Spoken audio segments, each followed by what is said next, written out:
Hola, muy buenos días a todos. Good morning, everyone. I'm Esther Mata from Blooms for Lupus, and welcome. We are live on Saturday morning. Today is December the 14th, 2024, and we have an educational symposium happening today where you're going to be learning about financial literacy, also about the importance of support groups, and most importantly, I would love to have everyone, take notes because I want you to be engaged. I want you to ask questions. We are here providing this amazing information. We have an amazing guest speaker today that is going to be presenting about financial literacy. And I know a lot of times when we live with chronic conditions and autoimmune diseases like lupus, fibromyalgia, rheumatoid arthritis, we don't think about the impact that we are going to have once, or how our life is going to change, or even if we are going to be able to work and have our finances in order if we need it. So it is very important to empower ourselves with the information that's going to be provided. Si está sintonizando, bienvenidos. Vamos a hacer la presentación en inglés, pero vamos a poder contestar preguntas si tienen preguntas sobre sus finanzas, cómo invertir, cómo ahorrar su dinero para poder tenerlo cuando tenemos emergencias, ¿no? Viviendo con una enfermedad crónica autoinmune como el lupus, puede ser un poquito difícil y quizás no sepamos si vamos a poder trabajar, tener los ingresos como los tenemos el día de hoy. Entonces, quiero que sea interactivo. Esta presentación que le vamos a presentar va a tener información sobre el tema de las finanzas. Entonces, haga sus preguntas, pongan sus comentarios de dónde están sintonizando, y si están aquí en vivo, vamos también a hacer unas rifas, y si están en vivo, lo que vamos a hacer es pongan su nombre para poder hacer las rifas. Si están escuchando, sintonizando fuera de los Estados Unidos, como en México, en Perú, o en otras partes del mundo, si ganan la rifa, tenemos que después tener una conversación porque no siempre podemos mandar las cosas por correo. Entonces, bienvenidos a todos. Yo soy Esther Mata, soy la cofundadora y presidente de Blooms for Lupus, una organización sin fines de lucro, y bienvenidos. Good morning, I'm Esther Mata. I am one of the co-founders and president of Blooms for Lupus, and Blooms for Lupus provides information, awareness, education, and advocacy here in California, all over the US and global. So we are excited to be here today. Thank you for tuning in. Please put in your comments where you're tuning in from, if you have any questions, and I already see people coming in, so I will be engaging, so please engage, and I will go ahead and introduce our amazing guest speaker. Bring her to the stage. Hi, Gloria. Good morning. If you want to introduce yourself. Good morning. Oh, you could go. Use mine. Okay. Good morning, everyone. Buenos dias. My name is Gloria Garcia. I'm really excited to be here to really show my expertise and share any knowledge I know. I'm a financial advisor for a living, y me encanta poder compartir la información, share information with people that I know really need it. Our communities really need it. And so I'm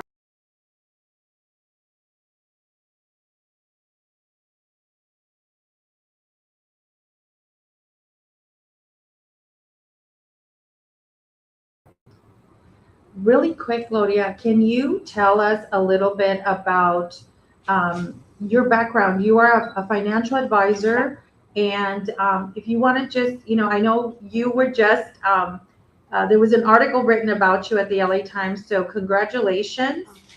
So if you want to just share a little bit about that, that'd be amazing.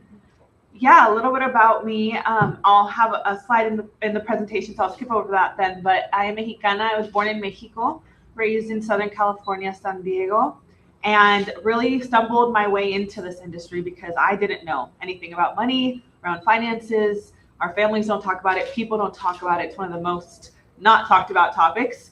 And so I stumbled into this industry and really love doing this type of work where I'm now getting to learn what the rich know and helping the rich, but I'm helping share that knowledge with everyone I can, and hopefully planting little seeds of growth that they can then take on. I was named a D&I visionary in the LA Times, so that's exciting. And just really here to give back and try and help as many people as I can, because I know what it was like to feel like I didn't know anything and I didn't know how to navigate my own money and had no one to ask. So, well, thank you for that. And then I am going to bring on your slides. Yeah.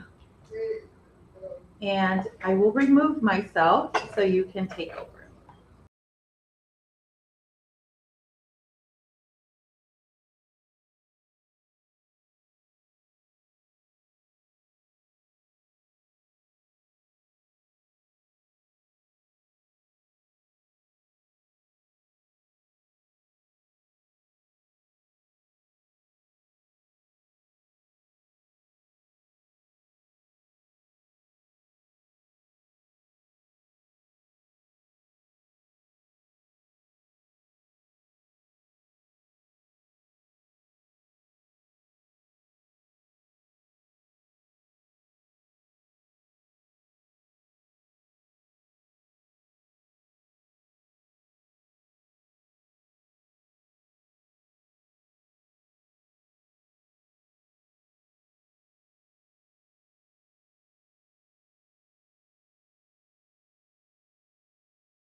Turn your volume down.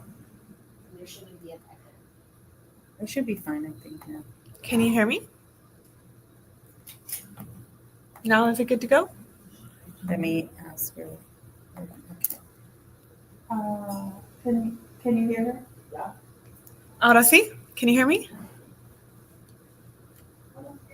Yes. Okay, awesome. Yay. Thank you. Okay. Well, I can just do the introduction. I had just introduced myself essentially, so I can do that through the PowerPoint. We won't have missed anything. So thank you for tuning in. Yes. Okay. Awesome. You'll navigate the PowerPoint? Yes. Okay, great. So my name is Gloria Garcia Cisneros. I am a certified financial planner. I am Mexicana, and honestly just here to share what I know, what I've learned in the industry, because I know where a lot of us are at. Growing up in a low-income household, immigrant household, and starting with nothing. So we're going to talk about the power of money today, and this is me. So who am I? I just like to bring the barrier down. I'm not anyone that you can't relate to. Truly, I moved here from Mexico. I'm the first to graduate college. I'm the first to be a working professional, and really I'm passionate about coming here and empowering you. So I do this for a living, but I don't want people to feel like, oh, she's a professional or she's special and she did it. Like, no, really, I understand where we're all coming from because I've been there. Whether you're in a low-income community, whether you're a person of color, whether you're an immigrant, like I know what that feels like to feel like you don't know how to navigate your money. And so what I want to do here is to really just show that if I can do it, you can do it. You don't have to do it for a living. I kind of went the extra mile, but really want to show and destigmatize like that it's all accessible. And my goal is to really just encourage you to take action. I want to make sure you have confidence with your money. I want to offer tools and resources. So hopefully you walk away with something that you didn't know. And I just want to say that there is no shame. There's no judgment. This is like a zone where there are no dumb questions, because I know what it can feel like to not want to raise your hand. So there is no small question. There is no question that I won't answer, because again, I know the fear and kind of guilt I felt when I started hearing people talk about money. And I felt like, wow, I don't know what they're saying. It's a foreign language. Maybe it's not for me. All these limiting beliefs we have around money. So where do we start? People find out I'm a financial advisor, and the first thing they ask is, what should I invest in? What's the winning stock? How can I make some money? And I just say, wait, hold up. Let's go like 5 steps back, because that's like the last building block in really money management. I really think we need to start with awareness and mindset. People don't talk about it, but we have a relationship with money, whether we like it or not. So the next few slides, I'm going to talk about kind of that relationship with money we have. And I'd love to have an open dialogue or have you at home think about these questions of money taboos, stigmas, stories. What are things you've heard about money or wealth or the rich? What are these taboos, right? When we think about a successful person, a rich person, a financial advisor, what do we think of? And even myself, oftentimes we think of a white man, right? An older white man in his mansion, and we think these negative connotations around that stuff. But I'd like to reframe that, even starting there, because you have one right in front of you. You know, if you were here in person, you see the BMO guys here. They're also Latino. And we have a lot of people in the industry who want to do good work and who are in the banking, in the finance industry, but yet we still don't feel represented. We are a minority, I will say that, but we're wanting to change those stories. So I want to have some prompting thoughts, whether that's here in person or if you're at home, the next slide, we'll have some questions you can reflect on and understanding that mindset you have. Reflect on your childhood experiences. Really think back. Have you ever thought what your memories with money are? Was money even talked about in your household? Did your parents discuss it openly, or was it private? Was it like a hush, hush, no one say anything? Maybe your role models. What attitudes did they have around money? How did they handle financial decisions, right? Thinking about even just your family situation. Were you low income, living paycheck to paycheck, and so you had this scarcity mindset that money just, flows through your fingers, it can never stay? Did you experience hardships? How did your family cope with them? So we often have all these limiting beliefs in us where we think maybe money is like investing is like a casino. I shouldn't do it. Maybe only the men should handle the money in the household. Maybe money is meant to be spent. People who have money are bad people. All these things we don't realize we heard growing up impact how you are interacting with your money today. Maybe you're a YOLO person. I only live once. I'm going to spend it all because I might as well. And I saw my parents go through it. So why should I even save? Or you're the opposite. And you're like, wow, I need to save every penny because I don't want to go through what I went through as a child. Both of those are shaped by our lived experiences. And so I want to just bring that into the conversation. Next.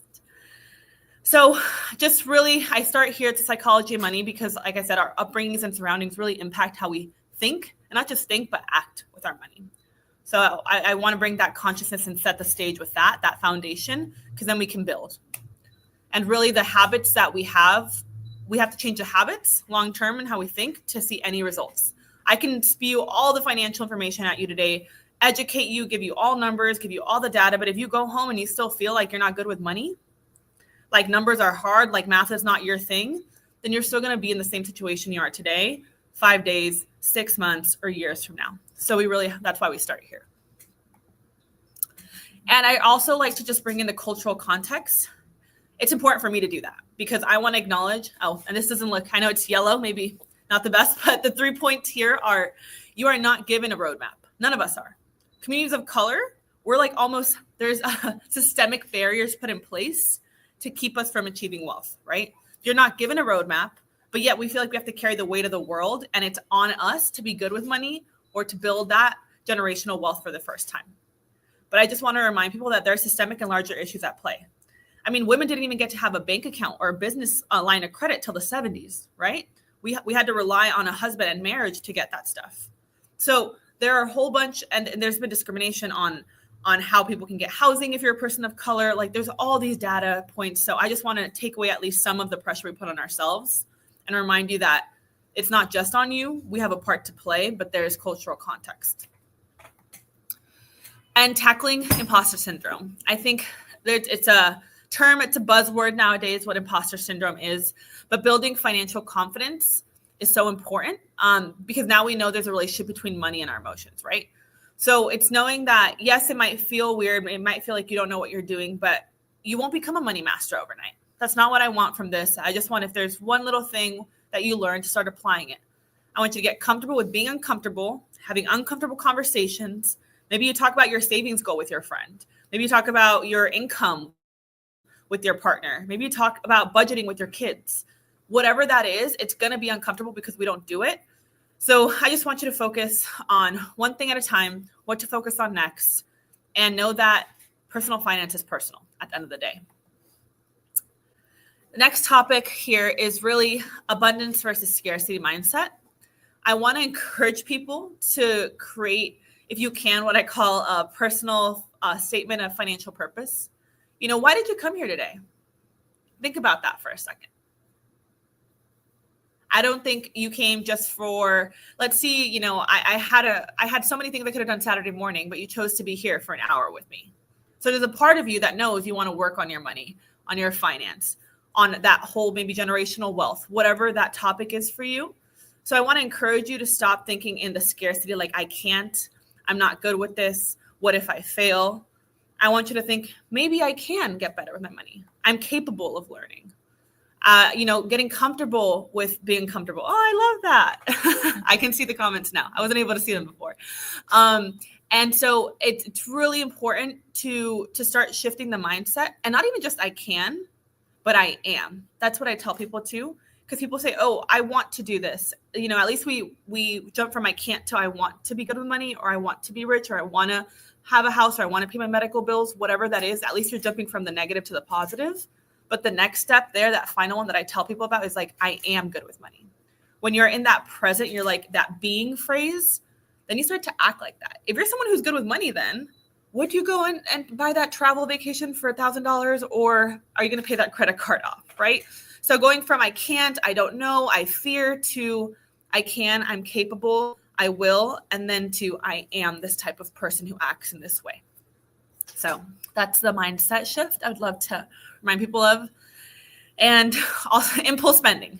I think this is all the time it happens, right? We're all good at swiping a credit card nowadays because all you have to do is either tap, or it's auto pay, or we see stuff on sale. Oh my God, Black Friday was great, right? There's everything was 50% off, and you just want to keep going. And so I like to talk about this topic because people have trouble. We feel like we can't control it. Like it's just, I feel bad, and so to feel good, I'm going to go spend money, and that makes me feel good for a second, right? What are the ways you see people getting sucked into impulse spending? Think on that. It's usually when, they feel like they're feeling low, when there's a sale going on, when you compare yourself to others, when you feel the FOMO, the fear of missing out. So if we at least just recognize that that's what's happening, that already makes a difference. Now, what can we do? Well, also just knowing that research shows that you get more of a thrill from the thought of buying something than after you have it. Think about it. When you got your last iPhone, your last car, you were so excited to get it. And then maybe what happens a month after, a year after? You're like, oh, this is just my car. Now it doesn't feel special. So we know that this is how our brain works. Let's work with that, right? And not feed into that. So some tips on the next slide will show on just what I like to tell people on handling emotional impulse spending, practical ways to curb spending and spending aligned with what's important to you, really, is saying no to others.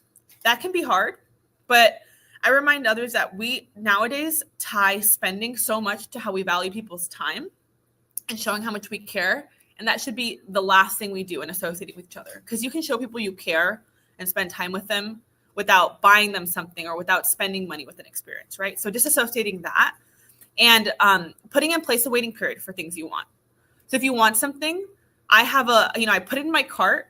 I have an Amazon cart, all the carts, but then I come back and a couple weeks later, I'm like, do I still want it? Right? Bucketing things into needs and wants as well. If it's something I need and it's really an emergency, I'm not going to say don't buy it. But sometimes we just trick ourselves and we tell ourselves it's a need because we want it. But let's be real. You don't need that handbag. Like that is not a necessity, right? But we often tell ourselves we do because I lost my other one and I deserve it and all these negative things. So allow yourself to splurge every so often. I tell people that because what we don't want is burnout to happen. But having these systems where you put in your cart, you come back to it later. Maybe you tell yourself for your birthday or for Christmas, you'll buy one of those things that you have on your list because you should enjoy also the hard money you have. But knowing yourself. And if you have to explain yourself to someone, I never like to hear people say, I can't afford that, or I'm broke, or just saying no, because that is hard to say and hard to hear. So I say, hey, that's not in line with my spending right now. I have other priorities right now I'm working on. Like even that switch, people aren't going to say, oh no, please change your priorities to spend money on me, or please buy that handbag because you should care about it, right? And so you're tasting what money is having like for the first time sometimes, right? Maybe you got a new job, maybe you were laid off for a while. So just knowing that you can do what you want, but you can't do everything. Here now I want to transition. So a lot of that was the psychology and the behavior of money, which I don't think is talked about enough in our communities at all, let alone money in general, right? El dinero no se habla, no se dice nada. We tend to be that way in my still. So I wanted to touch base on that. And the next couple slides for the rest of the presentation will be practical things, educational things like budgeting, debt, savings, and investing.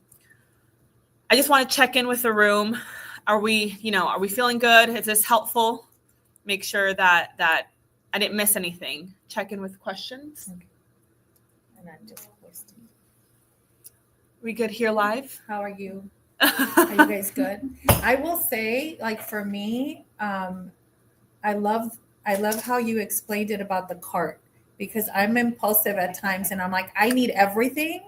And especially if I'm going online, I'm like, yes, I want this and this and this and that.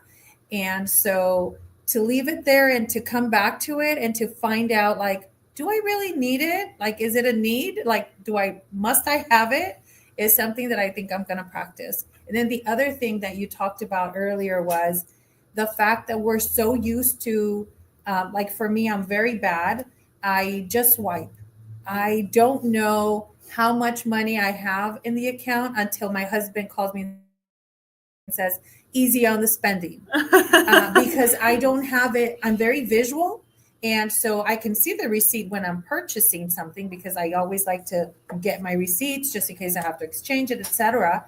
But I never go back to see how much did I spend, like today. Yeah. Let's say, how much have I spent in the day? And there are times where my husband will say, gosh, like you spent like over like this amount in a day. And I'm like, I did?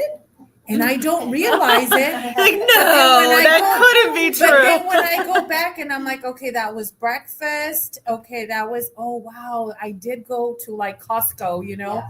or to these. First mistake. Yes, it's like, or to, as they say, you go to Target, you just go for one thing and you come out with bags. And I am that person.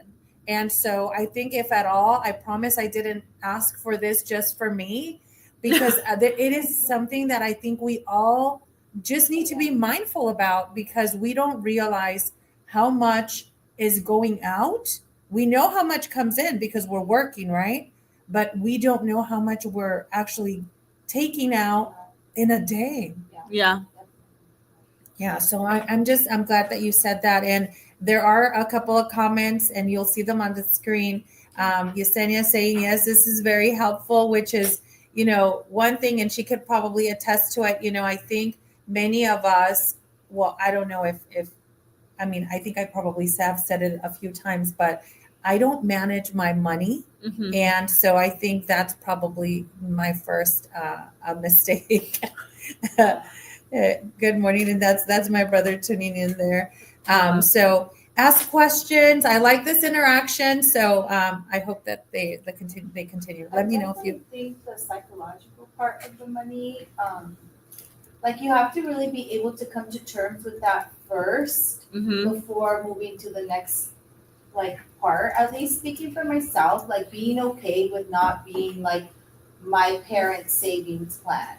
Because mm-hmm. I think in our culture, we're very much our kids will help us. When we're older, they'll take care of us, whether that's physically, emotionally, financially. Yeah. There is some kind of that stressor as children, at least in my culture, where it's you'll take care of us, you're going to be the ones to help. And I think that's hard, like first generation, to be like, actually, no, like that's not my responsibility. Yeah. Like I can help and I'm here, but I'm definitely not your savings plan. Yeah. Because then you have to be able to like move on to budget for yourself and your family, right? Whatever that looks like. Yeah. So I definitely appreciate you going through like the psychological part of it, because I think that's really important to really have that, like those priorities, even if it does mean being a little bit more like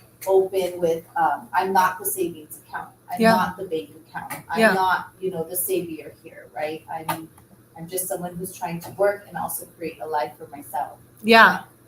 No, and I think in a lot of communities of color, we don't recognize the weight we're carrying, right? We feel like we have to help our parents, help ourselves for the first time, and then maybe even help our kids. So people sometimes don't realize that you're almost planning for 3 generations, and that's a lot of weight we carry or the guilt we carry, and we don't even know what we're doing. So then we're also navigating something we don't even know for the first time. And so I think it's really important, and we'll go into some of the jargon coming up here after the budgeting and some of the investing stuff, because it is meant to sound confusing. There are 5 words for the same thing of how you can make money in an account, like, right? And so it's meant to sound confusing. It's meant to feel distant. And we aren't talking about this at our kitchen tables, right? You have people who are taught how to network, how to, negotiate their salary, how to write a resume, how to interview. All these skill sets weren't passed on to us. So how are we even starting our careers? How are we making money? How are we navigating these spaces? Really unconfidently, right? And feeling like we can't get it together. Maybe it's too late for me. Maybe I'm 50. Why should I even try? It's too late for me. Maybe you're 25 and you're like, I have no money. Why should I try? And I just want to get into the habit of like, it's better today than never, right? It's better today to start today, and you are here for a reason. And so there is no, it's too late or it's too early. It is tomorrow, today and tomorrow. Let's do what we can. And then the next day and then the next day, and just kind of take it one step at a time. All right. And then our comment, do you want to read the comment? Oh, especially helpful coming into a new year with health insurance deductibles resetting. I know I have to prepare my health costs increasing in January. 100%. So I did actually have a friend too that her health insurance costs almost doubled, sadly. And so California is great in a lot of ways. Sunny state, probably better weather than most of the country. We live in here where I am actually, but the cost of living nowadays is very expensive. So kind of at least, maybe you don't like to face the reality, right? That's why we don't look at our numbers, but we can't do anything if we don't face it, right? You almost like ignorance bliss. I might be negative. I might have overdrafted. I might have thousands in debt, but I don't look at it. So it's not there. It's like, no, it's there. And so having that awareness and knowing that proactively the insurance is going to go up, let's look at the budget. Maybe that means cutting down the restaurants, but hey, health insurance is a necessity. Like, you don't like to hear it, but I'm going to be here to be like, let's put a mirror up and at least address the situation, so you can feel, you're going to feel a lot better knowing that you can't afford something than having to be drowning in debt and having creditors call you and being on a payment plan or bankruptcy, And so I think proactive versus reactive, I always say that to people, is better. It's a better method, right? We don't want to be reactive, having money tell us what to do and having to feel like we don't have any control. I want you to be in the driver's seat and be proactive with your money, even if it doesn't look pretty. It's okay. That's where we start. Everyone starts somewhere. And I wanted to share what Alma had indicated earlier. So if you want to read that. Yeah, Alma is stating that in our culture, we think that we will be taken care of. And the reality is that we as kids can help, but we need to also take care of ourselves and our families. 100%. The biggest saying, it might be a hard truth. Again, these pills are hard to swallow. We're facing facts and realities of our situations, but we got to do what we can, one step at a time, right? So now let's move on to spending. And this might go over because we had a great dialogue here in the middle, but I think that's okay if we go over. But like I said, being realistic with what is the cost of living. So I always like to ask people, what do you think the average rent is in California? Just like see, read the room. Is it like 2,000, 2,500? Yeah.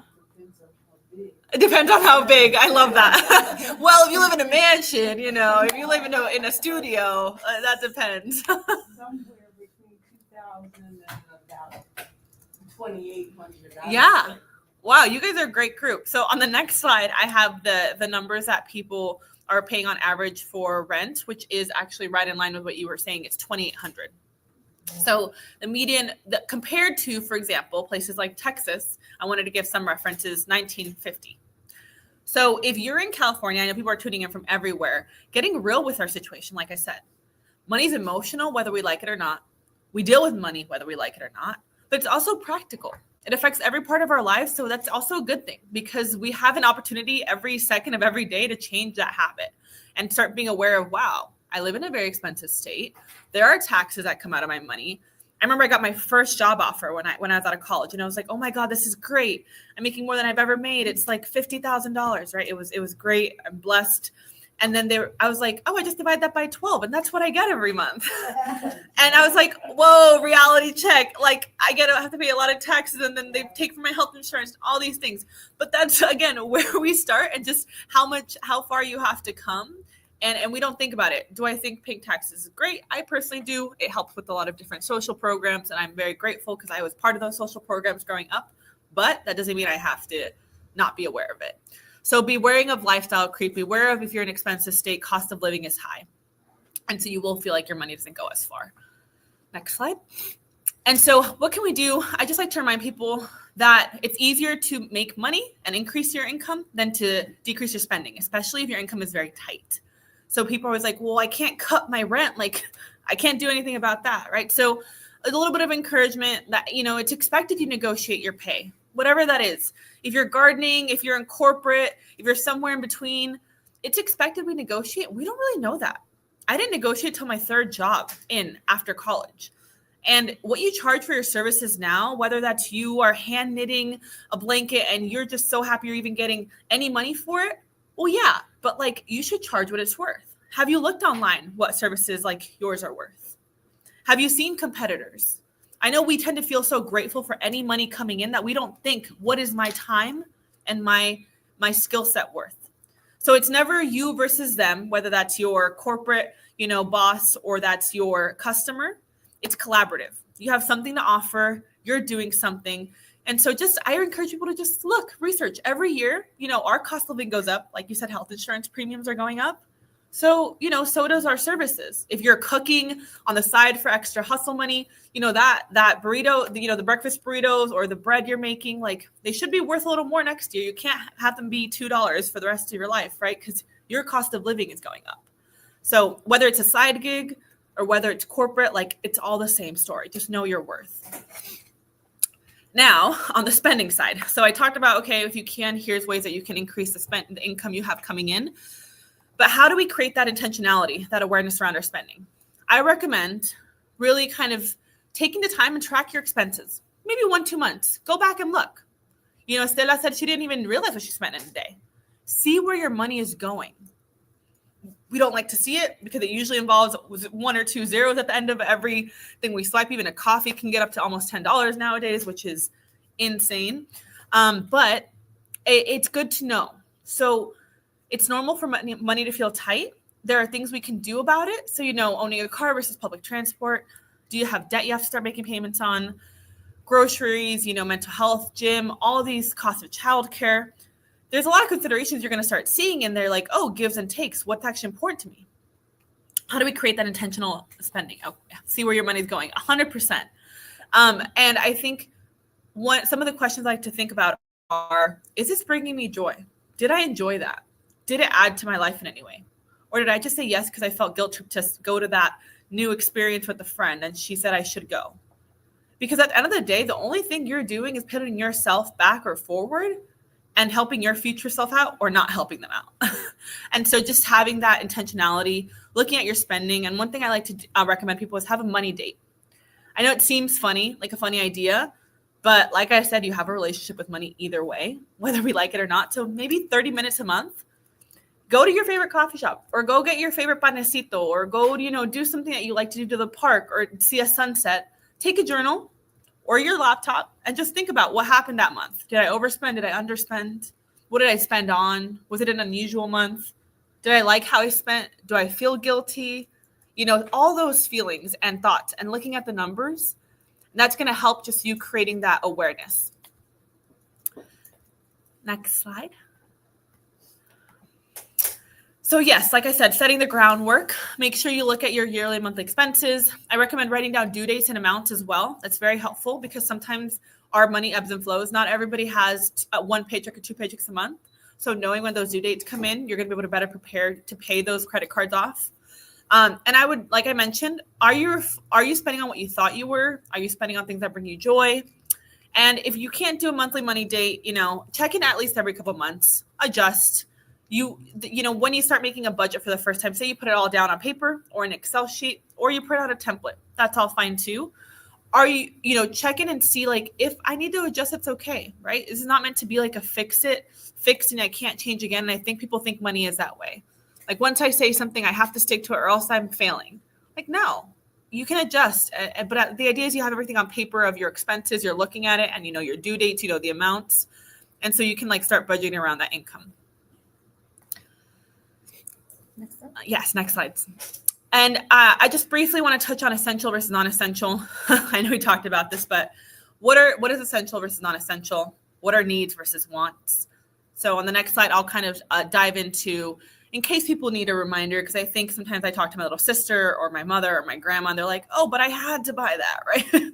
I've been waiting for so long and it's on sale. I must get it. It's essential. Check in with yourself. Let's be real, be honest, and we talked about that earlier on the impulse spending, but essential is truly what you need to live, bills and housing, and non-essential is things like going out, travel, clothes, and restaurants. Should there be a place for it in your spending? Yes, but recognizing what's what is going to be helpful when things get tight, maybe loss of income, maybe something happens. Then you need to be able to divert and be like, okay, then I can just focus on this and I'll be okay. And then as income goes up or things get better, then I'll include the non-essential, right?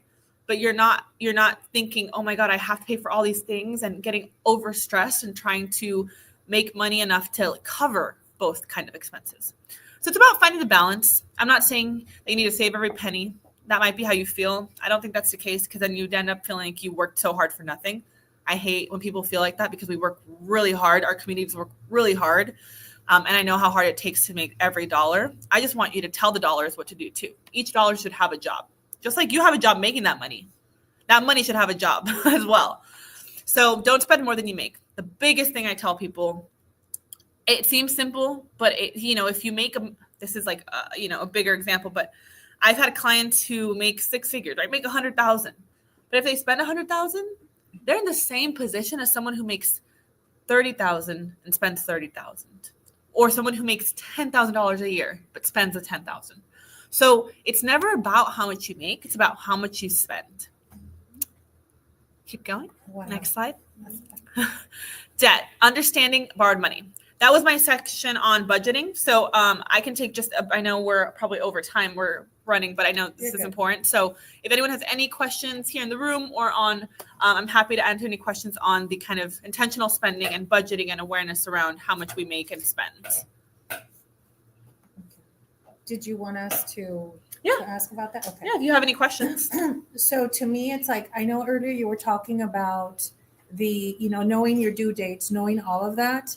How do you have like a spreadsheet or something that helps you, or a tip that you can give those that don't have that at this time? Yeah, I think I'm happy to share. I don't know if you're going to send out the slides to anyone, but you can easily on Google, you can look up a bills tracker or an Excel tracker. But I know a lot of people are old school. Even I have a journal that I track. So you just make a little table, a T, and I always put like due date and bills. And then if I can, I put another column and I just put amounts. And that's where you start. As time goes on, you can be like, okay, I don't think I need this. I'm going to cancel a subscription I forgot I had. And you have 10 of those. And then there's like $50 you didn't know you had, and you were stressing about making that credit card payment, right? But now you're knowing, and then you're like, oh, but then I have these big bills, and it's good to know they're right behind each other. You can even call the places and be like, can I change my bill date? Because I have, maybe you get paid twice a month. And you're like, okay, on the 15th, I have this money coming in. On the 30th, I have this money coming in. So maybe I'll have some bills come in the first half and then the second half. So, you can call, we forget we have a lot of power. Like we can call and ask to change a due date. We can call and cancel subscription. Do they make it hard? Do you have to say no multiple times? Yes. They're in the business of making money, but we can do that. Again, getting comfortable with being uncomfortable, looking at what you're spending. No one likes to do that. But, maybe do a Google Sheets, Google or Excel tracker, or go old school with paper. The idea is just do something. I don't want people to feel like they have to have this crazy fancy technology. There's also budgeting apps I can share at the end. But, depending on the level of technologically savvy you are. One of the things that I like to use is the Google Docs, the Excel. And I actually have, it's worked for me great. And I've been doing it for 20 years or so. Not the Google Docs, but something similar to that before just plain floppy disk Excel. So what I do, I have the company that I owe money to. And a lot of the times even if it's a clothing store credit card, I put the amount at the beginning of the month, make my payment, and if I make any purchases throughout the month, at the end, I'm not too fancy, but I'll just put $30. And then so that comes here, and then next month, I get my balance, put it back at the beginning, make my payment, and that's how I keep it rotating. So I have on my Excel sheet, I have my all my cards, and I actually have whatever I owe, including the house, the total amount due for the month. I mean, it has the full amount. So like a projection already. Yeah. So, yeah, I love that too. Yeah, so if I owe $100,000 on my house, and of course I have $2,000 on other little credit cards, then it's gonna show the $102,000 on. Yeah. And so I keep it rolling, and every month it's kind of like, okay, copy this to this, and then I just change my numbers. Yeah, no, that's a great tip. If you guys couldn't hear that, not only do you want to look at how you've been spending in the past, but you can start projecting in the future, and start being that proactive approach. And if you're, spending more on the credit card or a certain line item, put it in as you go, and you can, the next month, where you're starting already, and you have those new numbers, and you're having an idea of how much you can pay off. Okay, next topic. People don't like to talk about debt.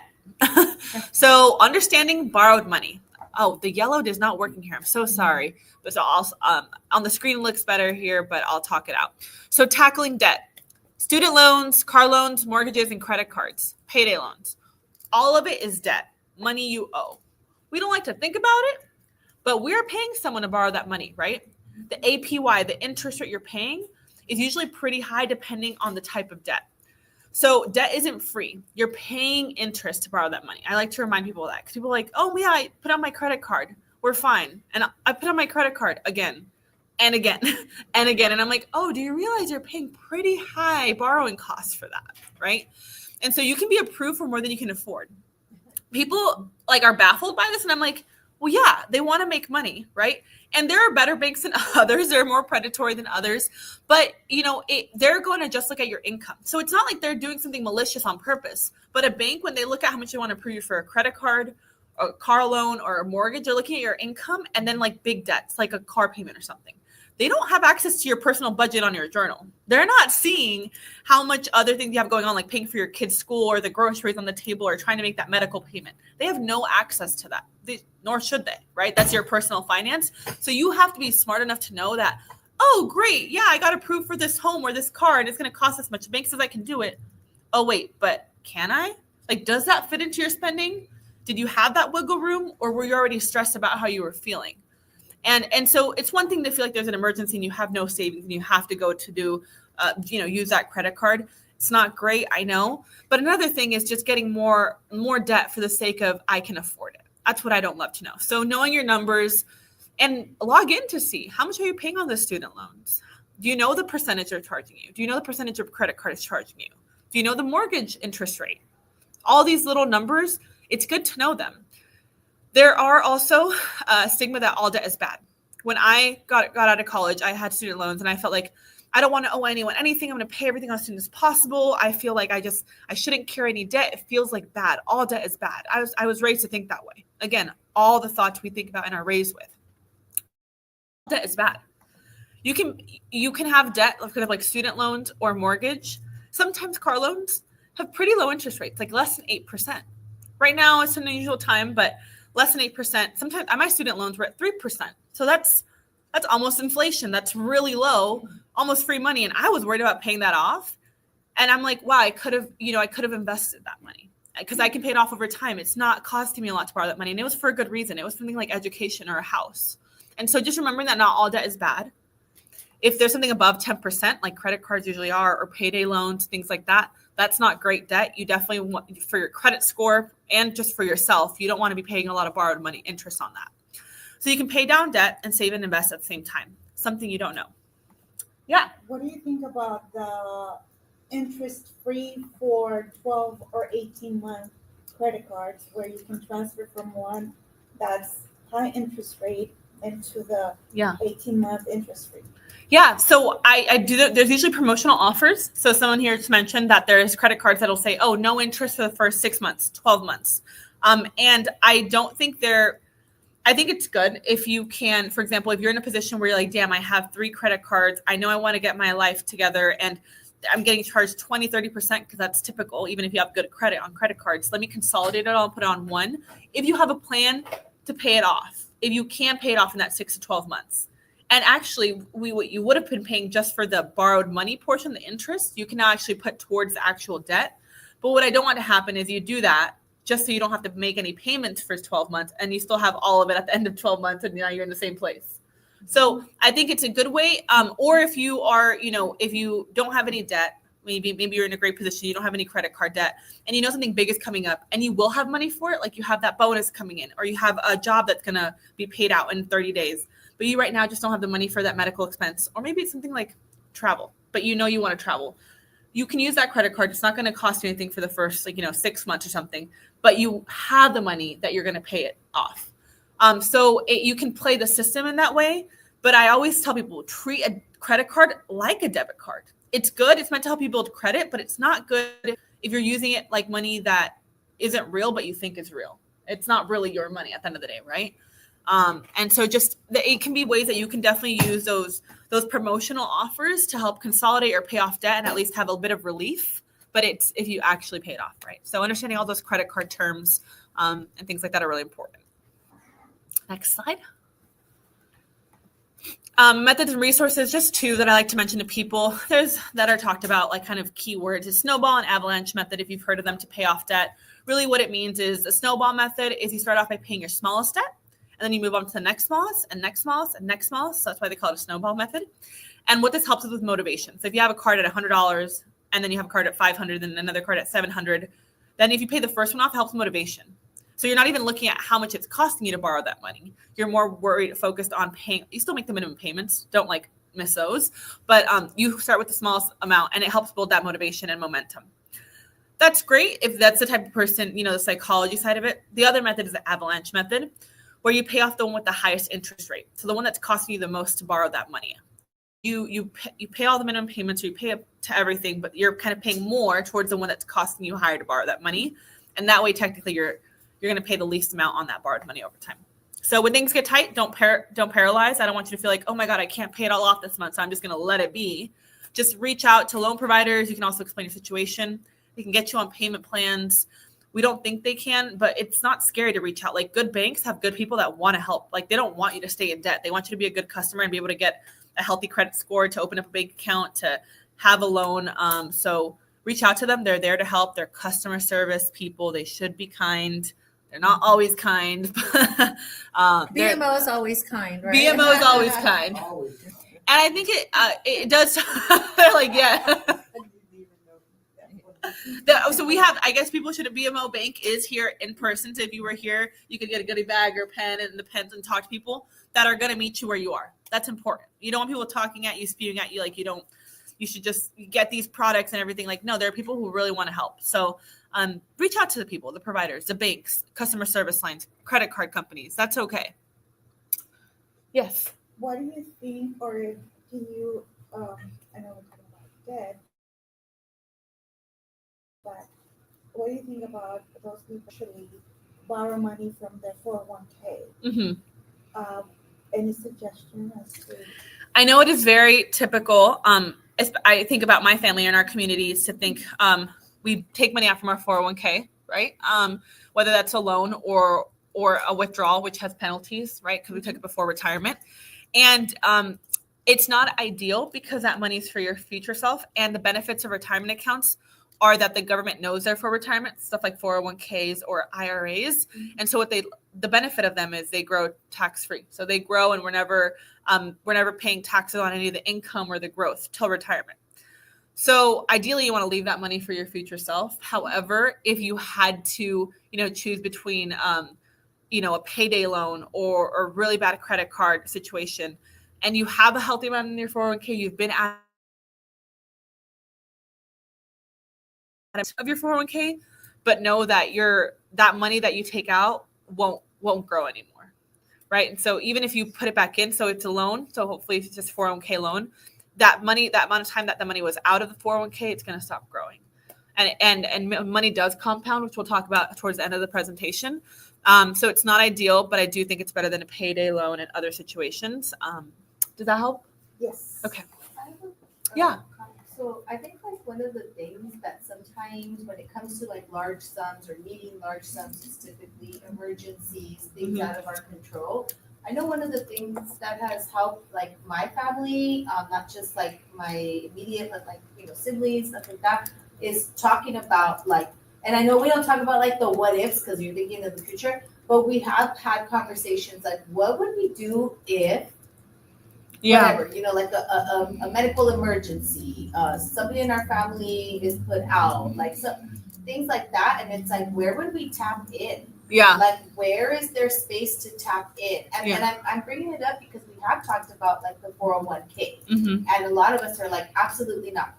No. That's not an option, right? Or what's the next plan? Okay, we would go get like a personal loan, right? So I think when you start having those conversations with your like family, even though sometimes people are like, why are you talking about that? Like, why are we not? But you need to, right? Because it's realistic. So I think just like getting your advice as far as like the 401k and things like that, and having like a plan in place, like you mentioned, being proactive is helpful. Yeah. Because none of us want to think about that, but Yeah. it happens, right? Yeah. It can happen.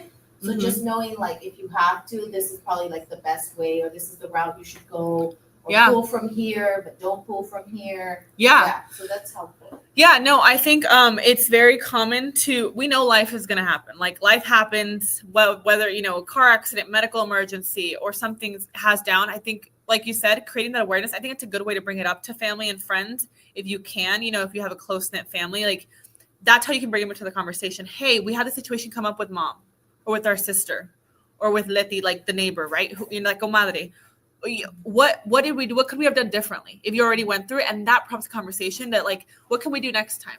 We have this, like, can we put savings together and then the person will pay it all back just so they can avoid a payday loan or a predatory loan that's going to be 20-30%. I think when you tap into that stuff, the order I would look at it is like, if you really have no emergency savings, the goal is hopefully there's some savings around. And it's okay to use that. People feel guilty tapping into it. They don't like to see their accounts go to zero, but that's what it's for. That's good. And if not, I was going to say that's where you're leaning on your financial institutions, systems, right? Like, right. So then your banks. I would go. You can go to your bank and be like, hey, what are my options for a loan? What are the interest rates on your credit card, on a personal loan? What are the options? And always, I would, suggest looking if there's a promotional offer and you just need it temporarily, can pay back, then that's a good option. Or just the lowest, what's going to cost you the least amount to borrow that money, right? Don't just say yes to anything because it's like they can offer you a lot of money. Be intentional about how much do you really need to get through that emergency. Because we see, free money and okay, I'll take it. Then I'll spend it. It's fine. But a question, I don't know. I mean, how? And I'll just give an example. So this young man has, I'm just gonna throw out a number, $20,000. He wants to buy a car. And actually he goes like, okay, I'm gonna go get a personal car because it's a car that's the bank can finance because it's only $5,000. So here I have a personal loan that's approved. My interest rate is gonna be 11.5%. And I'm like, no. I mean, you have the money. Why don't you borrow your own money? He's like, no. I'm not going to do that. I don't want my 20,000 to go to 15. So I'd rather just pay. I said, no, what you're gonna do is you're gonna borrow the money and you're gonna pretend that you're sending your monthly payment to the bank. And if you wanna pay yourself that 9% or 11%, then do so. But don't. Yeah. And he like, okay, I mean, he has pretty good credit. Yeah. So we didn't worry about his credit or trying to get a better credit. But I like, okay, he's like, oh, okay, that makes sense. So I'll just be my own bank. I was like, yeah, for now. I mean, of course, if you were going to get a $20,000, $30,000 car, that would be different. But in this case, you have the $5,000 and you're gonna borrow $5,000. It doesn't make sense. Yeah. And he kind of like, okay, so I'll just make my monthly payments as if I was making it to the bank. Yeah. Yeah. That's So what you do. that's a good point. So I think if you have the money, if you have savings and something is coming up, there's a tug and pull, right? You can borrow money from a bank, and if they have a good offer or a good rate and it's less than a certain amount, it may make sense to do that because, we're going to go into lower interest rate environments in the coming years. So it could be like there was times when you were getting really good personal loan rates, really good car loan rates. So it didn't make sense for you to go and use all your cash up. But if interest rates are high, it might make more sense to use your cash. Another consideration is, how much could you be making on that money investing if you don't need it anytime soon at all? So it's all these offsets that how much is the money costing you and how much can you make from it, right? And you want to make sure that that's matching up. Those Next. are good questions. Yeah. And comments. How to make money work for me. So now we're going to talk a little bit about investing. And this will be like kind of the last section around, goals and investing in your future self, really by putting your dollars to work. And I just know we don't know what we don't know. So this section is confusing. You have questions, like that's normal. I just think this is usually where people start when they find out I'm an advisor and they think like, I want to make money. They go straight to investing. So I like to just have done all the previous things and we can kind of talk about this now. Yeah. Next slide. Yeah. So the importance of an emergency fund first. So we've been talking about this. So I'm glad we've already set the tone for this, but life happens and you don't want to be in a place where you're relying on borrowed money, like I said, or investing money you shouldn't be. So even if it's saving, people are like, if you have a rainy day fund, great, but a lot of people don't. So even if you start saving just $20 a week, $5 a day, $100 a month, you'll be glad you saved up that money for a rainy day because you don't know when you have a loss of income, loss of ability to work, maybe unexpected medical expenses like we talked about. So that mental load and stress you already have in your day-to-day life is enough as it is. Money adds a lot of other stress, and that can affect our emotional being, our physical well-being. That can, our chronic illnesses get flared up. Like there's a lot going on. And the last thing you want to worry about is money. I'm not going to say everything's perfect, but including it in your budget. And when you're looking at that, when you have everything written down, you're like, oh, I actually have a bit of surplus. There's a little extra every month. Okay, let's put that $20 or $40 to work. Let's start building up that rainy day fund instead of like, oh, I have $20. I can go get 2 lattes today. Like, it's very easy to be like, oh, I have extra money. Like, what can I buy now? And you're like looking for something to spend the money on. Like it's funny how our brain works, right? And so having that intentionality of that's the first. Oh, I spelled important wrong. Great. That's the first step. Before you even think you're like, I have $20. Let me invest it. Let me open up an account.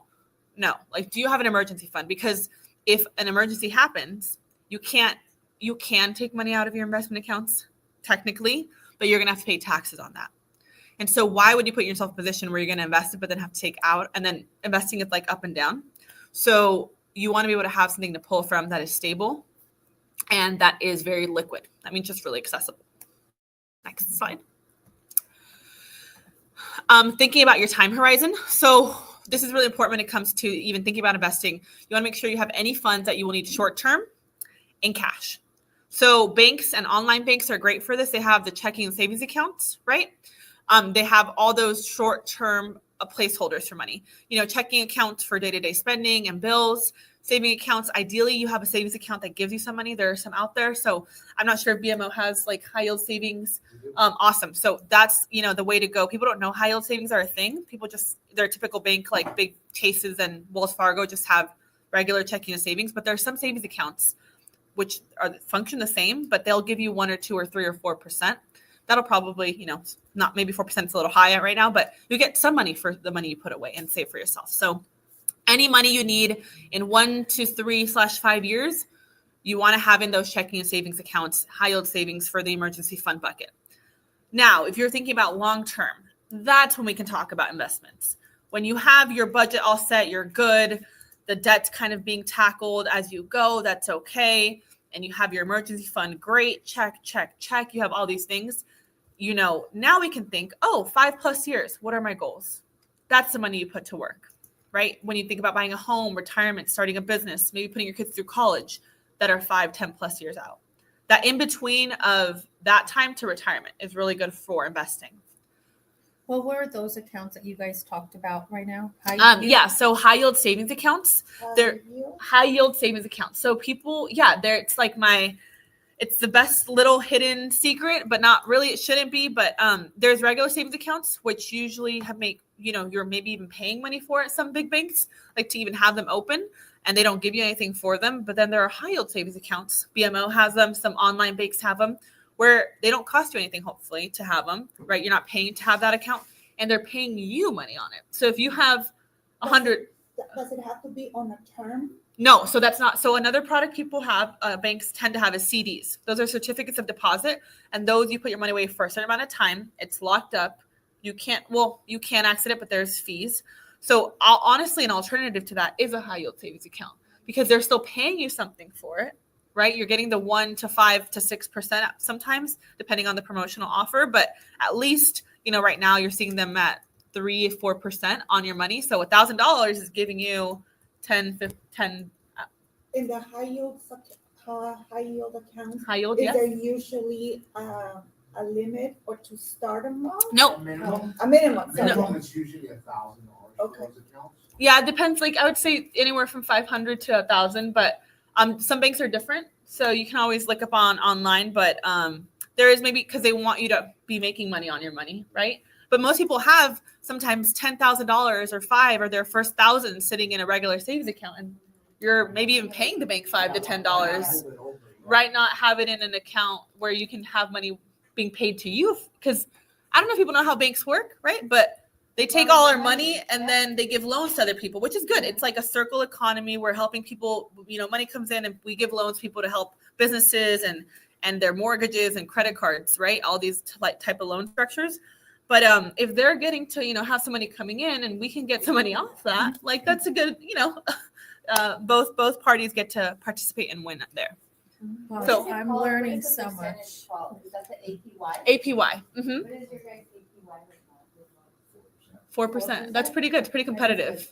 Yeah. So that's great. 4% on if on $100, that's for every $100 you're making $4. Yeah. So that's really great. That's monthly or, because I was here. It's two yearly, different- yearly. but they break it up. They'll usually get the interest monthly. So it'd be, we'll use 100. You have $100, you put it in a high yield account. Mhm. It's at 4%, so that 4% is That- gonna be Got divided into the 12. And you'll get that, not a credit, but you'll get that interest paid out to you is what it is every month. Yeah. You see a reflection as your account Mhm. grows over time. I know, and this is probably Yeah. off topic, but, okay, so say somebody retires and has a 401k and they roll it over to a high yield account. Mm. Well, can that be done? So your 401k would be rolled into, they shouldn't be, Which would probably be your highest pay, right? but I would say your 401k should stay in your 401k because that money's invested. So your 401k is retirement money, which you want to keep growing as you get older. So that should stay in your 401k. It should be invested. But say I So- retire tomorrow and Yeah. I have $100 in my 401k. That money can stay in the 401k because it'll make 8 to 10 to 15% in the stock market versus I think the savings accounts and things like banking products are good for short-term stuff. So you want to keep that long-term money invested because that'll make way more over time. But isn't it a retirement or a 401k, once you leave the company that you're working for, you have to? No, take you can that? keep it. You can keep it. What I do recommend is people who change jobs over their lifetime. You don't want to have, say you change job 10 times, you don't want to have 10 401ks. So when you go to a new job, you can call your old one to roll it over. So every time it's like a little snowball, like you're just like, that way you have one. Once you're done, you can keep it in a 401k. Or they make Yeah. you put it like either take it out or you could do like a Roth, like you can roll it. You can over to an individual retirement account. Yeah. And we have Oh, I really regret not creating a high yield savings account sooner. I make $45 to $50 a month. That's amazing on interest right now. So it's almost equal to CD interest rates. And I think the biggest differentiator between CDs, people are very common. That's more term. CDs versus high yield savings is just that high yield savings might maybe be 1% or so less sometimes, but it's not locked up. There is no fees. It's fully there, liquid, like a savings account. So that's why I slightly have a preference to savings accounts personally, but every situation is different. And yeah, so I'm dating myself here. Yeah. What you're calling a high yield account was the normal savings account Oh, really? years ago. Yes. Wow. So Yeah, all that was savings a accounts kind of- gave you money. Oh yeah, and this is educational for me in that there are actually savings accounts that you have to pay the bank for now. Mhm. Oh no. I think it's like $5 at, it's typical $5-10 a month. Yeah, it depends on the You bank. don't have to get it through banks either. You could also get it through different credit cards or like different credit card companies. So you shop around for like the high yield, like Yeah. a percentage, so that you're putting it in somewhere where you're getting more money back. And the goal is that you don't touch that money, so it keeps acquiring money. And this Yeah. was for the high yield. Yeah, the high yield Yeah. savings account BMO has a 4% right now, which is pretty good. Yeah. Another thing which I tell people is it is nice to consolidate and have everything at one place, but it's okay if BMO has a high yield savings and you really love your credit union. Like you don't have to have everything at one place. It does make your life easier. So I do tend to tell people that it's better to have less accounts than more, at least at different institutions. But if there's an opportunity, and really think about nowadays, do you still go into the bank and write a check? Do you still use the services? If not, then, there are more savvy banks that maybe will charge you less fees on overdraft and pay you something on your savings accounts. So don't just be at your mom's bank because she signed you up there as a teenager, right? We're very, This We is tend where to- shopping is good, right? Shopping around. This is where you should shop. So we tend to just be like creatures of habit. And so we'll do what we've always done, but just know that you can always rethink things. And just a question on the high yield account. Yeah. When the high yield account, so you have your $1,500 and you don't get penalized if you have to use $100 here Mhm. and there. Mm-hmm. It's just, No. it's your money. It's you're your getting money. Interest. Yeah. Of course, you're gonna get interest no longer on the 15, but on 14, Yeah. but you can still be. Yeah. There's no able- penalties. There is So no, it's not locking it down. no, not locking up at all. There's no It's different From a terms. CD account, which is what you're referring to. Yeah. The certificates of deposit CDs have like term, it's 1, 3, 5. There's different term limits. But high yield savings, I think, is a nice in between, or like you're not fully like checking. You don't need it every day, right? But you're not locking it up in any way. So it's nice. And I would assume that different banks would have different fees for high yield accounts, or is it There's no just- fees. Yeah, there's no fees. So they shouldn't. I would be surprised if. Do you guys have a fee on your high yield savings account? No. Yeah, there shouldn't. I haven't seen any fees on high yield savings accounts for having that account open. I am learning so much today. I love this. Great. Awesome. Okay. And then long term, Long-term money should be invested. Next slide. So in your opinion, what's the best way to invest long term? I'm a mortgage guy, right? Yeah. So for me, it's always been mortgage because I've seen generational wealth yeah, being created through mortgage. Yeah. I mean, just simply through like a one- home purchase. Yeah. One property can purchase 10 different properties if the equity is used Right. down the line for Right. generational families. I think because we tend to pay a rent payment every month and we're already forced to do that, we believe that having a home, we might as well, people say pay yourself versus a landowner, right? But versus you're a tenant, you pay someone else's mortgage. And I think nowadays housing has become so unaffordable that might not be the case anymore. However, and when you look at long term, I think it's almost comparable to, if not a little less than investing. But the benefit is people have a harder time putting money away and investing versus paying the mortgage payment. So psychologically, I think people love home buying, and it's been what has given our community like a lot of wealth because it used to be much more affordable, and that's how our families made any money, right? And at least that they're saving on the rent payment. Nowadays, I do think you have to do gives and takes because buying a home in California, you can't find a home under $700,000-800,000 nowadays, seems like, which a mortgage is like 5, 6, 7K. And so when you're offsetting that with rent, it's really difficult. How you invest, I don't believe there's one right answer. I think we need to just how you diversify your what you invest in your investment accounts, whether that's your 401k or a personal investment account. You also need to diversify the buckets. So I do think you should have, if you want to buy a home, that's great, but that shouldn't be the only way you're saving money. You should also have your 401k and investment accounts and everything. And that gives you the optionality. And I tell people too, don't see your personal home as like an investment, because it's gonna be a money suck. Sometimes people think, oh, I'm gonna buy a home, it's an investment. You're paying all the bills, the fix-ups on that, the property taxes are insane nowadays. So do it because it's an emotional decision, and maybe you'll save some money long-term, but the first 10 years, you're paying the bank most interest. It's not going towards the debt itself for the first 10 years. So also, you shouldn't be buying a home to sell it in 2 years. Like, that doesn't work like it used to back in the day, like flipping homes. It doesn't, but you got to look at the fact that real estate has been increasing at a 10 to 12% yearly. Yeah, I think the past couple of years have been extraordinary for the interest rate. This year, the stock market's up over 20%, right? And so I think when you compare, what we do sometimes is we look over decades, and ends up being like real estate's up 5 to maybe 8%, which is almost comparable from the 8 to 10% of investing. And so I think looking over decades, I think everyone should not just have one option. I think it's great to have like a home and even maybe a rental home, if it makes sense. Nowadays, I don't know, because who's going to rent a house for $5,000-7,000? No, but a duplex, like something where you can figure something out. There are options. So definitely having different buckets, your cash, your investments, your home, and then entrepreneurship is another source of wealth, right? And so there are these different pillars of wealth. It doesn't have to all be in one. And I think people go hard on one and then just think that's the only way. And I'm like, but what if real estate market crashes? What if the stock market crashes? Which is normal. It's a business cycle. We know it's happening, right? People freak out like, oh my God, my banker messed it up or my advisor got it wrong. That's how it goes. That's why we have to know all this educational stuff we're going to go into in a second, because the banker didn't get it wrong. The real estate goes up and then it'll be a bubble and maybe we'll go back up again. Like, it's long-term.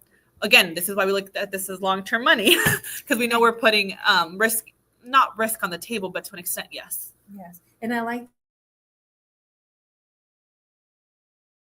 there are times where you can't predict the future. So also understanding that when you're, going into that. Any person who tells you that for sure next year, the real estate market will be up, the stock market will be up, they are lying. No one knows, not even the smartest person in the world. If someone gets something right because they guessed and they got lucky.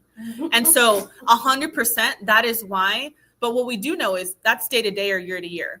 What you do know is you can diversify across types of assets. Like we said, real estate, entrepreneurship, your own investment accounts, and you can diversify within the investment accounts. So that's what we're going to talk about in a little bit. But yeah, so why do we even, oh yeah, I was going to go back to the, no, you're good. Why do we even invest? People are like, why should I invest? My grandparents raised me like, saving money, we have it under the bed or in the caja de violín, like whatever it was, like we had money stuffed like in different places. We'll find like $100 in a coat sometimes. Like they're just like, no, we got to keep it. It's safe. I know, I see it, because our families come from different countries. Yeah.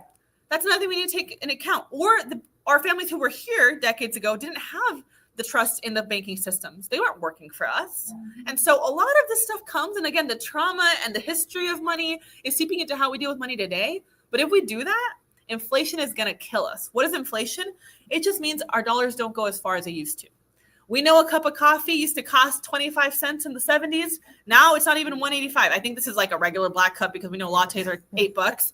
But nowadays a latte's in LA $7-8, which is crazy if you add like the vanilla, all the flavoring and the extra foam and the whipped cream. And so that's why we invest, because it's okay. We can do that with our short-term money we're going to need in the 1, 2, 3 years. We'll have that high yield savings account even for that, which is great, right? But anything more than that, we should be putting it to work, because otherwise our money is worth less every year. And if we're not going to need it in the next 5, 10, 15, 20 years, let's have it go to work. So that's why we invest. I just like to tell people, otherwise you're losing money. Next slide. Yeah, next slide. So who will earn more? I love this exercise because we don't realize, I think it's great to see how investing works. So We have a 20-year-old who just graduated college. She's investing $200 a month for 40 years, right? With the rate of return of 7%. So stock market on average, anywhere from 7 to 10% over the long run. Some years are higher, some years are lower, right? But average, let's say 7%, that 40 years. So we have a 40-year-old couple, maybe two doctors. They don't start investing till they're 40, but they can invest more. They have $400 a month to disposable income, and they invest for 20 years. So technically, they're both investing quantitatively like the same amount. $200 a month times 40 years, $400 a month times 20 years. Who do you guys think will earn more? Will they have the same? Will one have less? I just like to gauge the room. What do you guys think? The 20-year-old, because compound interest will give them more, right? Awesome. Okay, that's great. Does anybody? Guesses? Well, it's either this one or that one. We have two. The coin flip. Good. So it's going to be your 50, right? Yeah. 50-50. So Okay. whatever you choose. All right, so we'll go to the next slide. Hopefully people at home are like, oh, I don't know. I Where the know. answer is? Yeah, so we'll go to the next slide. And it is the 20-year-old, the power of So compounding. Catherine, But by how much? I wonder if people really realize. So the 20-year-old invests $200 a month for 40 years. She contributed technically the same amount, $96,000, right? The final amount she ends up with is almost $500,000, $479,000. The 40-year-old who also contributed $96,000, that same amount technically, only end up with $196,000. Where is she putting this? Where are they putting this? So this would be in the general stock market, right? So that this is stock. Yeah, this is investing. In the stock, not Investing. like a Roth IRA. So yeah, so actually we can go into that, but Roth IRA, a regular IRA, 401k, a taxable brokerage, there's retirement accounts, and then there's regular investment accounts. Yep. All of them are buckets. They all invest in the stock market. Okay. So what the stocks are what goes inside the 'cause you buckets. purchase certain stocks, like when you get a Roth, it goes Yeah. to certain stocks and Yeah. things like that. So And I make that distinction. People are like, oh, I invest, I have a Roth IRA. But sometimes they find out, or a 401k, or I have a taxable brokerage, or a trust. These are all just buckets, like literally like the makeup boxes we have when you're little. Like that's it all it is. Have you gone in and made sure the cash you're putting in is invested? What are you invested in? Because all of them, technically, like you have to go in and pick the little makeup you're going to put in there, right? Yeah. And so they're all, so one thing is the account itself, the box, right? There's all these accounts, retirement accounts. Like I said, you have retirement accounts, and I'll say this briefly, but there are two types. There's workplace retirement accounts, like 401ks, 403bs. There are individual retirement accounts like IRAs and Roth IRAs. So that's over here, the retirement bubble. Then we have over here regular retirement accounts. Scratch that. Regular investment accounts that you can tap into before retirement. Those are taxable brokerages. They're like vanilla type of investment accounts. Or if you're more sophisticated, you have a lot more money, we recommend like trusts. So that's this bubble over here. They're all just boxes though, type of accounts. And so what you put in them is the investments, aka stocks and bonds. So that's what we can go into in a bit. But yeah, I think I want to make sure everyone feels comfortable saying, oh, I'm invested in the stock market through my Roth IRA, not like thinking Roth IRA is an investment. That's just a box. So basically, the younger you start, the better off you will be, even Yes. if it's a smaller amount Yes. than what you would as when you're older. And I think that's the one thing that earlier you said. Even if you're 50 now, don't look at this. Look at you are 50 versus compare yourself to someone that will start at 65 or Yep. or whenever. So it's always good to also keep that in mind, to start young, right? Yeah, I think time is your best friend when it comes to investing. And if you have that 5 to 10 plus years before you need that money, you want to be putting it in, because on average, these are averages, but if money grows at 7%-ish, your money doubles every 10 years, right? So every decade you can have that money doubling. These are all general numbers for education purposes only, right? But that's the averages of the stock market and a portfolio, I would say. So next one. Next slide. So I always reiterate though how it feels like to invest. If you're someone who's never done it, volatility is a thing. It's a price you pay for growth. So be ready to experience some ups and downs. We talked about it. The real estate market has a cycle. The stock market has a cycle. All entrepreneurship, businesses have cycles. It is normal part of like economics. I think we forget about that. We just keep riding the high and we're like, oh, we're good. And then when it crashes, we're like, oh no, like I messed up. And no, you didn't. Like it's normal. However, I'm not going to say go put everything in one stock in one company. That's not what we do. So that word, volatility. Yeah. So what does that mean? Like in a plain term? Yeah. I could put on here? Volatility is the I would say the ups and downs that you're going to experience of, I guess, anything. But in this case, we're talking about the stock market volatility, right? And the when you invest. So investing does require that discipline. And where I tell people, if you're invested in a broad range of things, like, you know, both international and U.S. companies, if you have stocks and bonds, if you have small and big companies, you know, all the things in a bucket approach in your box, like we talked about, you have all those different diversified, you're not just in Google and Apple, because what if they crash tomorrow, right? But even if you have all those types of investments, so you're kind of like weathering the storm and you're not counting on one thing to win, you're still going to have volatility. So day to day, the stock market goes like this, up and down, up and down. So if you check today and tomorrow, it could be down 2% and then up 5%, then down 1%. So day to day, it's going to be hard. You're going to see the growth over decades. Again, why you don't invest money you need next year, because it might be down. Like I stress that so much when people tell me that. So just know that, and that's okay. So I like to reiterate, because then get excited and you're like, oh my God, I can make so much money. Yes, if you have the patience and you have the time. Next slide. Reminders. So that is the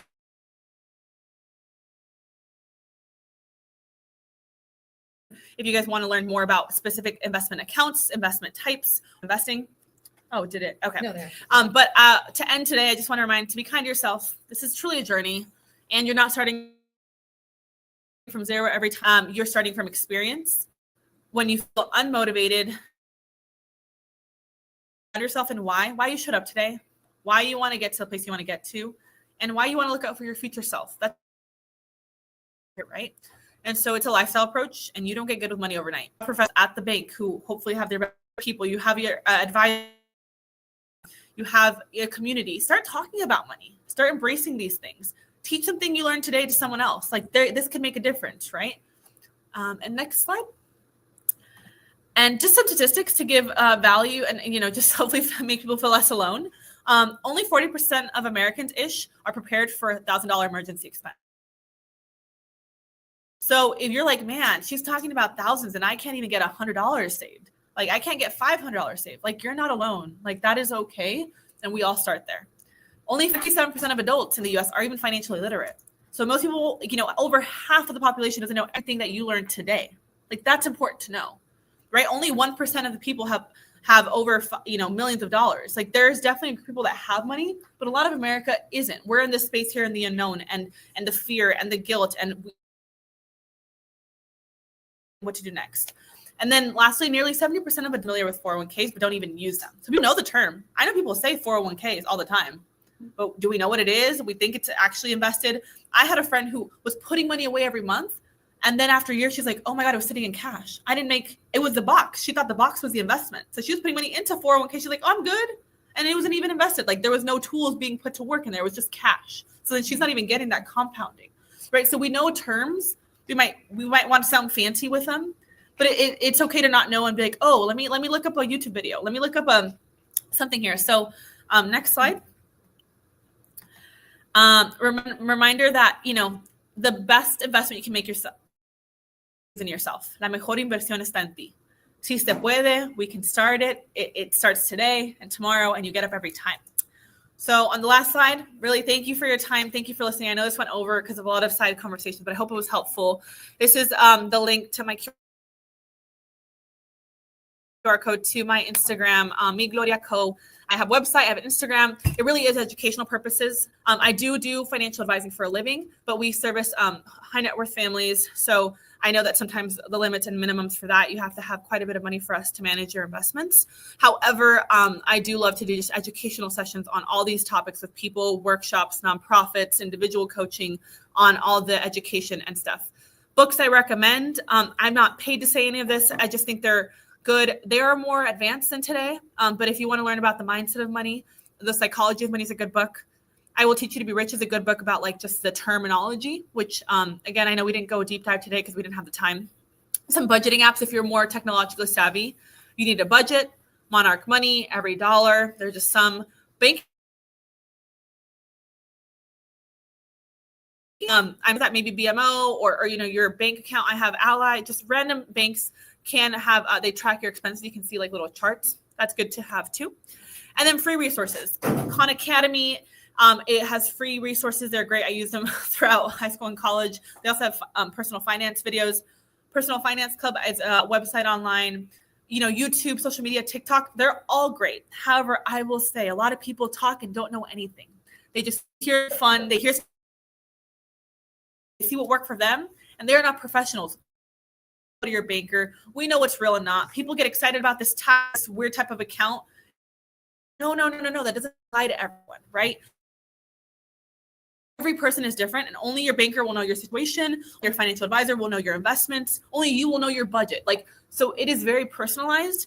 Make sure if you're looking for any professional, especially in the investment space, see that they're a certified professional. Like the CFP, specifically the took me years to get exams and everything. So if you have a certain amount, you're definitely looking to work with a certified professional, financial professional, CFP.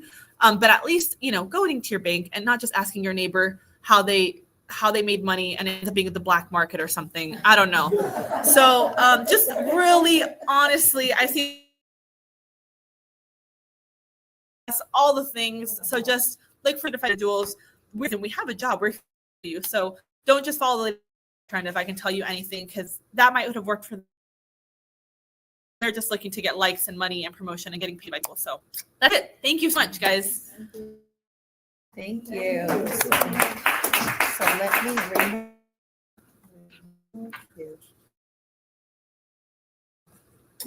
Okay, so like I said, I learned so here today and for teaching us a lot. I took a lot of notes, and what I'm going to do, I'm actually, let me see if I can to the stage. It's not letting me present. It's not letting me got this. So I do have a presentation that I am going to. You can remove mine from the Let studio. me see if I can remove this one, because I do want to share. I'll bring it back up. Slides. What happened? Oh no. Oh, it locked me out completely. It's still Yes. Okay, so let me try again. refresh. Oh, honey. It says that internet, did I lose connection for some reason? It might be the internet. No. I'll just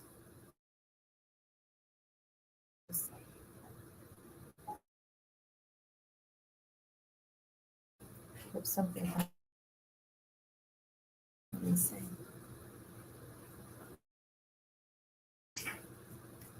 Oh goodness. On here. Is it? Yeah. Present. Is the one that has like the main, but we're still live. I can't put you all back on the studio. You're not like on the actual stage. Oh my goodness, because I do have a presentation If you want that I to wanted to share. I have it here, and I also wanted to see if he wants to come on just to share, you know, where people can find you. And go ahead and connect. Didn't. So I'll just. Nice break. Yes, but it was so good. Bathroom I break. got so into it. Yeah. Let me see. Just bring it back forward. was. Orange, you see, understand.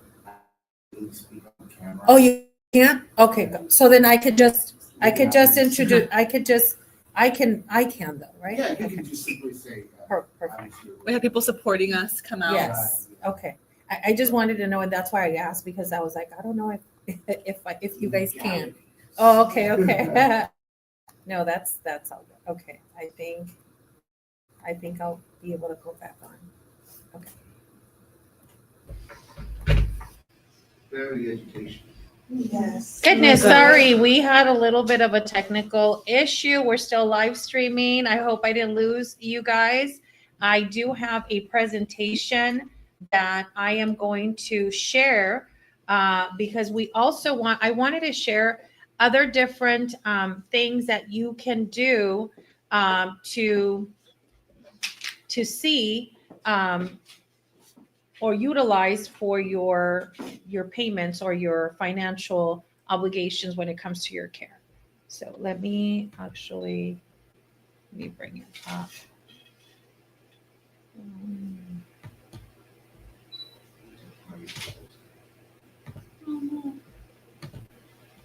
Perfect. You can see that. Yes. Okay. So obviously we've already, started. I kind of introduced all of this and what we do. And we had our amazing Gloria give us the presentation. Where are we at? It's too slow. Let's see. Where'd it go? Okay. It did something else. Okay. It has a life of its own. Okay. There you go. So I believe, okay. So not only was Gloria able to provide us amazing presentation and feedback and tips and advice, but we also, were able to kind of get a little bit of information from BMO Bank, which they are here today to answer questions that they've been really, really great with, kind of sharing with us, these different types of accounts and the percentages that they offer. And I think one of the things that I gathered from Gloria was, seek professionals. So when you go to your bank institutions, they're a great way to ask these questions. What type of accounts are available? What's the difference between our regular savings and those high yield accounts? What's the percentage? What's in it for you, for you to be able to bank with them, and what's in it for them, and how are they going to help you invest? So I think those are things that you might want to. I don't know what happened over there. But am I still live? I just want to make okay. So we'll make sure you guys we're still live on there. So it was great information. So always seek that. And I know when it comes to no, sister, because it's the presentation. Oh, then we need to go log on. So sorry about that. We're having some technical issues over here. I want to make sure that everyone can see my screen. So when it comes to different things that you can tap into, whether it's seeking a savings account for that emergency fund that you have, or seeking assistance from other ways. California, if you live here in the state of California, there's something that's called the California RX card. And what the California RX card is, it's basically a statewide prescription assistance program, and everyone is eligible. There is no enrollment required. And if you just, you could even Google it, look it up. If you are living in the state of California, you could just apply for it. Not only that, there are no brand, it includes discounts on both brand name medications and off brand. So very, very unique thing to have, as well as different pharmacies, not just your CVS or your big companies or big pharmacies, but also your small pharmacies or local pharmacies will accept the California RX card. So something that a lot of people don't know or not aware of. I know co-payments, I know deductibles are pretty high, and it's already very costly. And when you have a chronic or autoimmune condition like lupus, these treatments that you have to take are long-term. You have to continue taking this. every day, every month, every week. So you need to have as much help as you can when needed. So that's one of the things. Another thing that I learned about is this co-pay relief, which is offered by the Patient Advocate Foundation. And what this co-pay relief program does, it actually helps you and provides financial assistance to you. So it is another great way for you to tap into these organizations, nonprofits like us that can help you. Now we're way smaller, we're very small. And one of the reasons why I share all of this is because I feel that if I can help one person with this information, I'm already helping, you, if you are the one that's in need with us. So another great resource is this copay relief that's offered by, like I said earlier, by PAF, which is patientadvocate.org. And there's a link. Take a picture of it. But I also have these resources that I'm going to put in onto our website so you can get those.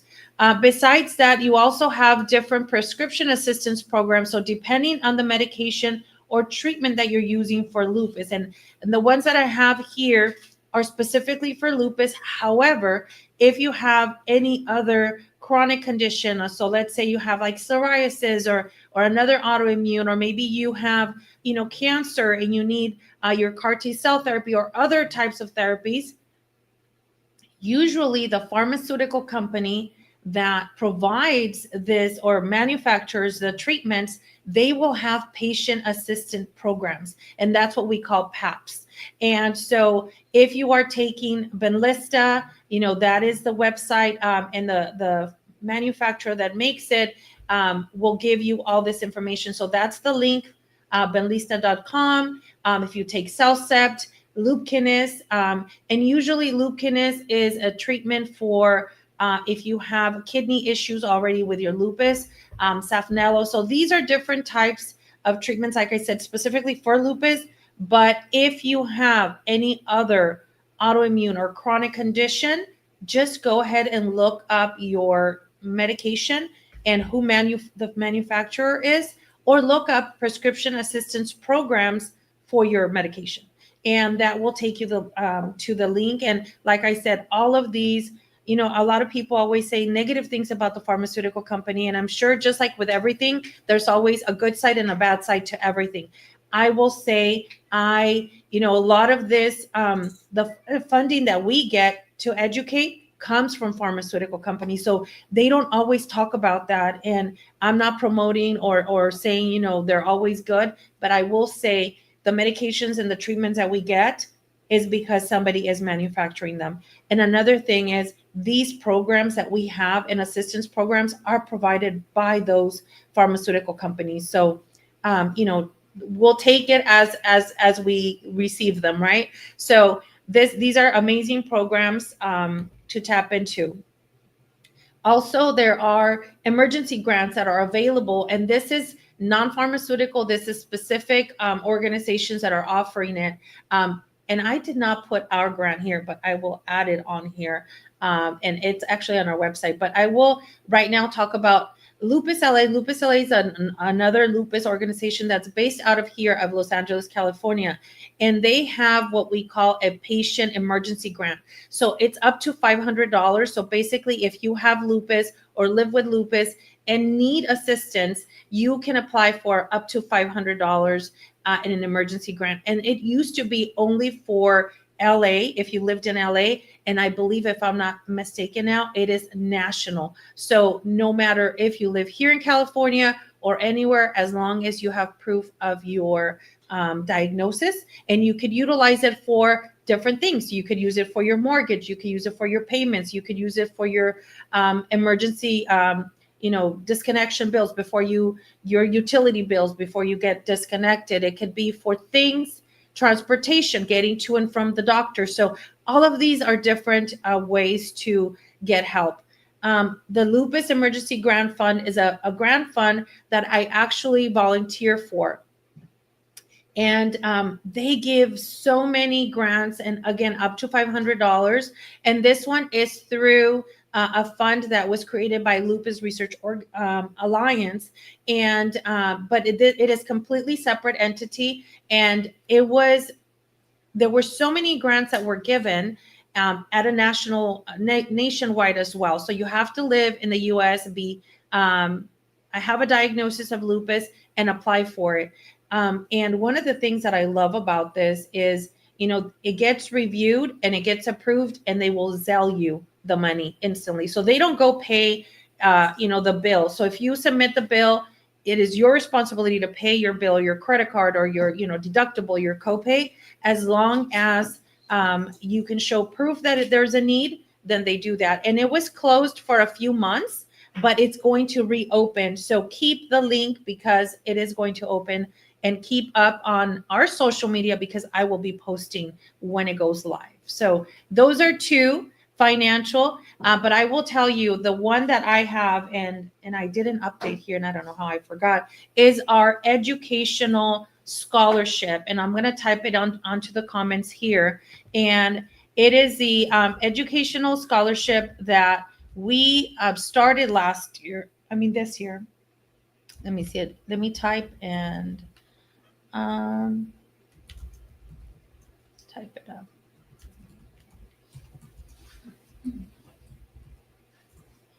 And so I will share it up here. So it is the educational scholarship, and it is $500, and it's in honor of Alondra Barragan, who was a amazing member of our support group and family. And in her honor, we started this. And I always try not to get emotional, but it always happens.